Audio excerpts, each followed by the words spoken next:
दुल्हानी बनोगे maalin uun baad noqon doontaa qof marwadiisa mujsi shaadii karooge ma i guursanaysaa oo ma i guursanaysaa buu leeyahay salmaan mirihiisa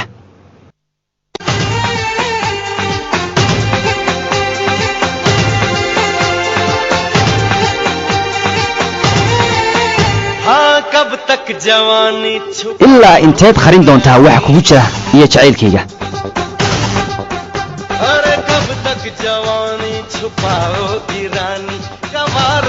ilaa goormee ayaad ka soo bixi doontaa doobnimadan maalin uun baad noqon doontaa qof marwadiisa ma i guursanaysaa ku celcelinaya ilaa hindigu gabdhuhu baa nimanku guursada ma i guursanaysaa buu leeyahay mudshi shaadii karooge ma i guursanaysaa oo ma i guursanaysaa waxaan kuu gadayaa xiriir iyo jijimo waan dhaaranayaa wax waliba waan ku iibinayaa intaas agshay baa dhahay salmaana soo galaa xidigaha ayaan kuu soo gurbinayaa bishana waan kuu soo xadayaa waxaan ku dhaaranayaa inaan qoraxdana hortaada keenayu leeyahay agshayaa soo galay maalin uun waad ii waalan doontaa haye ma i guursanaysaa gabadha laga codsanayaa ma i guursanaysaa buu leeyahay agshay kumaar waa miraha ugu adag ee labada nin ay isku galeen buu yahay gabadha gileen gabar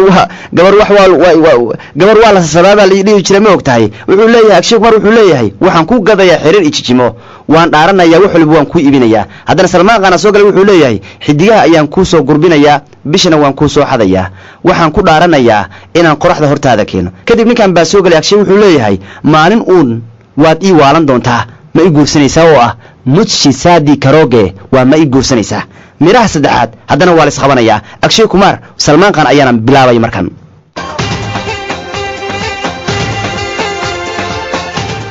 salmaan qaan baa wuxuu leeyahay mayn jabhi ahonge fabasnun jahonge maanta waxay ila tahay inaad tahay caruus dibna uma maanta waxay ila tahay wuu leeyahay inaan ahay caruus dibna uma laabanayo gabarey maanta anigu nin caruus baan ahay dibna uma noqonayo wuu leeyahay kadib wuxuu leeyahay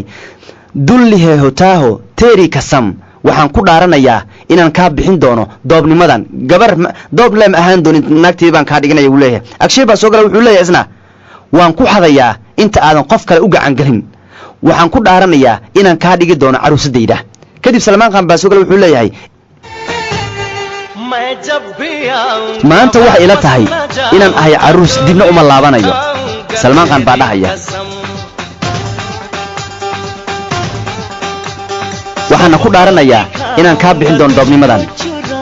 kadib ka kale wuxuu leeyahay waan ku xadayaa intaadan qof kale u gacan gelin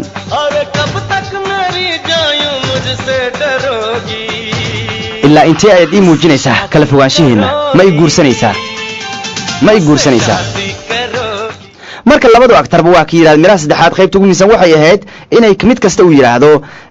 maanta waxay ila tahay inaan ahay caruus dibna uma laabanayo kadib ka kale wuxuu leeyahay waxaan ku dhaaranayaa inaan kaa bixin doono doobnimadan ka kale wuxuu leeyahay waan ku xadayaa inta aadan qof kale u gacan gelin agshay kumar baa odhanaya kadib waxaan ku dhaaranaya wuu leeyahay agshay kumar inaan kaa dhigi doono caruusdeeda salmaan baa wuxuu leeyahay marka ilaa intee ayaad ii muujinaysaa kala fogaanshaheena mujsi shaadii karooge ma i guursanaysaa oo ma i guursanaysaa yaa joob laga sugaya marka waxaa joob laga sugaya baryaanka jobra inta istaagtaba waxay tiri iyadana iyagu waxay oranayeen mushaadi karooge ma i guursanaysaa iyadana waxay tiri marka tujse shaadi karooge ha waan ku guursanayaa waxa weeyaa mushaadi karooge ma i guursanaysaa weeyaan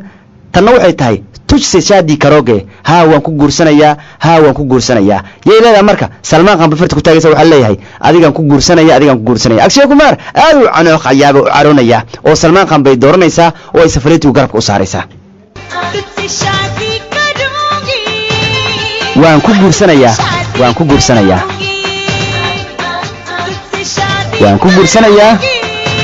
waan ku guursanayaa